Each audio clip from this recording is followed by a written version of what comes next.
या भारत देशासाठी जे आद्य क्रांतीवीर म्हणून ओळखले जातात आणि ज्यांनी भारत देशाला स्वातंत्र्याची स्वप्न दाखवली आणि 14 वर्ष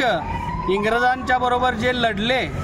ते आद्य क्रांतीवीर क्रांतिकारक नरवीर उमाजी नाईकांचा पुतळा हा मिरजेतील गाढवे चौक म्हणजेच मिरची बाजार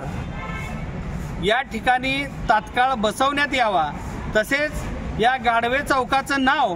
बदलून नरवीर उमाजी नाईक चौक असं नामांतर करण्यात यावं, अशा पद्धतीचं निवेदन या सांगली मिरज कुपवाड महानगरपालिकेचे आयुक्त आदरणीय सुनील पवार साहेबांना आज आम्ही दिलेलं आहे। आणि आम्ही त्यात प्रामुख्याने मागणी केलेली आहे की मिरज मतदारसंघातला असेल किंवा महापालिका क्षेत्रातला असेल, आमचा रामोशी बेरड समाज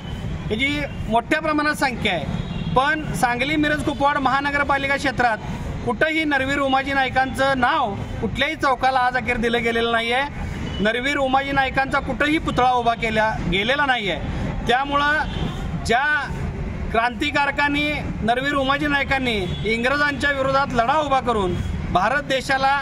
स्वातंत्र्य मिळवून देण्यासाठीची जी प्रेरणा निर्माण केली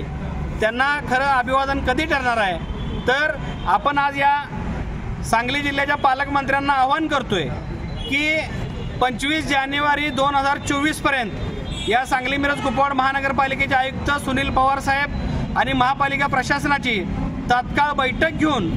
जर मिरजेतील गाढवे चौक या चौकाला नरवीर उमाजी नाईक असं या चौकाचं नामकरण केलं नाही आणि याच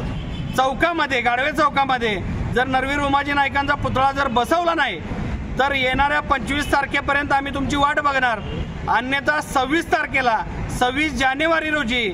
आम्ही या पालकमंत्री सुरेश खाडेंच्या कार्यालयासमोर नरवीर उमाजी नाईकांच्या पुतळ्याची प्रतिष्ठापना केल्याशिवाय राहणार नाही, अशा पद्धतीचा इशारा देतो।